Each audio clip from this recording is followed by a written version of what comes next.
Shalom, shalom, shalom. Je suis votre humble serviteur évangéliste Boniface Matenda. Nous disons merci à notre Père de nous avoir accordé encore cette souffle de vie. Et toi et moi, de voir encore la journée d'aujourd'hui. Ce n'est pas par notre propre force, mais c'est par la grâce de Dieu. C'est pourquoi on va voulait partager quelque chose de sa part ce matin.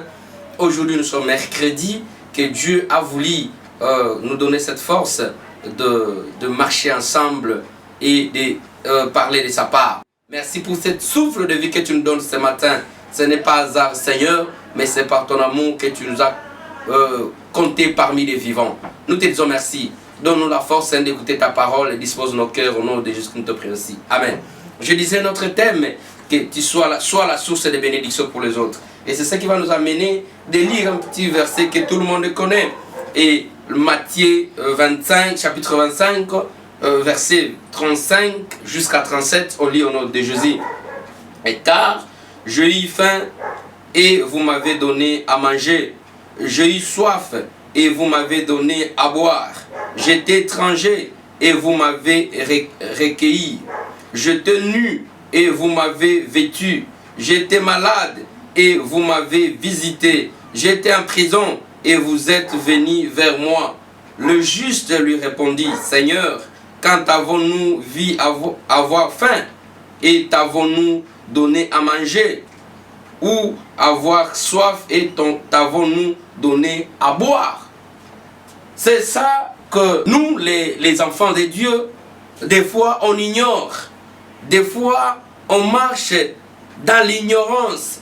Dans quel sens? Pour aider quelqu'un, il faut les connaître. Or, ici, la parole de Dieu nous dit quoi? C'est Jésus qui parlait. Il dit, j'étais en prison, vous étiez venus me voir. J'avais faim, vous m'avez donné à manger. J'avais soif, vous m'avez donné à boire. Et cette personne a posé la question, mais quand avons-nous vu, Seigneur? Et lui, il a répondu quoi? Quand on descend dans notre verset biblique, vous allez constater que celui qui était en prison, c'était moi. Comme dans la Genèse, la Bible nous dit quoi? Dieu nous a créés à sa propre image. Vous comprenez? Et donc, quand vous aidez votre frère et quand vous aidez votre soeur, ne cherchez pas à les connaître, mais fais le bienveillance, donne, car tu seras béni. Mon frère, ma soeur, laissez-moi de vous dire quelque chose, peut-être vous oubliez. Quand Dieu vous bénit, la bénédiction, ce n'est pas pour vous seul.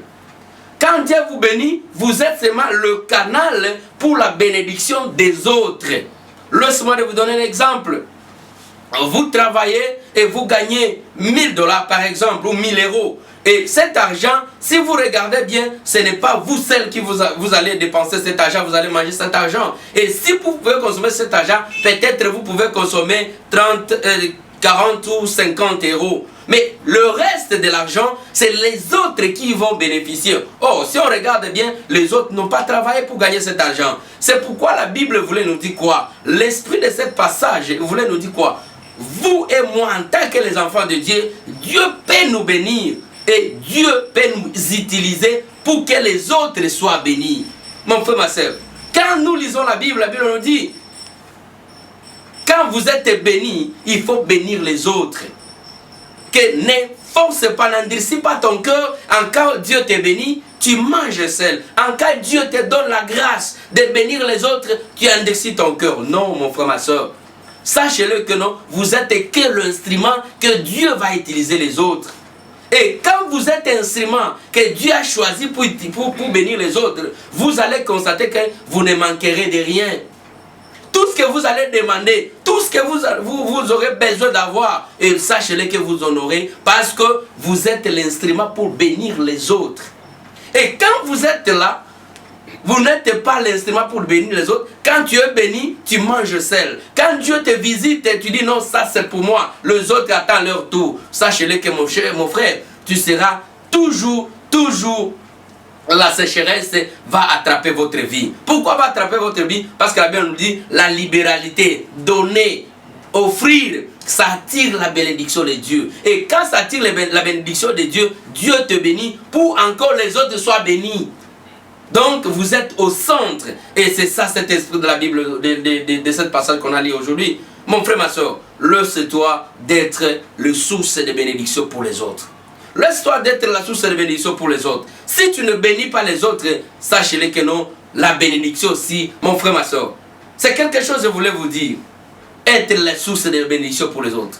Ne pleure pas, ne murmure pas parce que les gens te suivent. Ne dis pas que non, moi je suis là, c'est seulement que moi qu'on me demande. Oui, on te demande parce que Dieu t'a béni pour eux.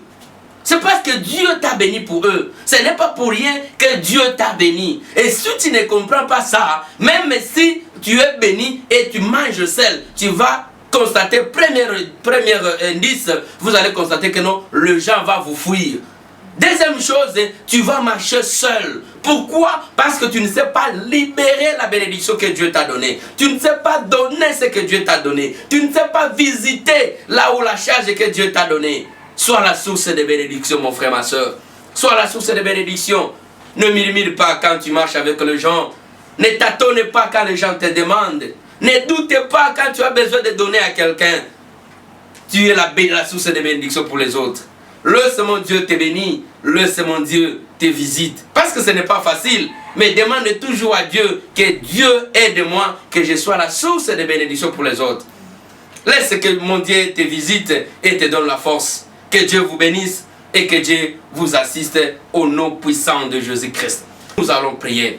Père Céleste, notre Dieu, nous te disons merci. Merci Père pour ton amour et pour ta bonté. Merci de nous parler ce matin. Laisse-nous qu'on soit la source de bénédiction pour les autres, Père. Bénis mon frère, ma soeur qui nous regarde à ces instants. Bénis Seigneur, c'est notre Dieu. Qui sont, Seigneur, dans l'angoisse, qui sont notre Dieu dans le lit de l'hôpital, qui sont notre Père dans des difficultés, que ta main n'est pas courte pour tout.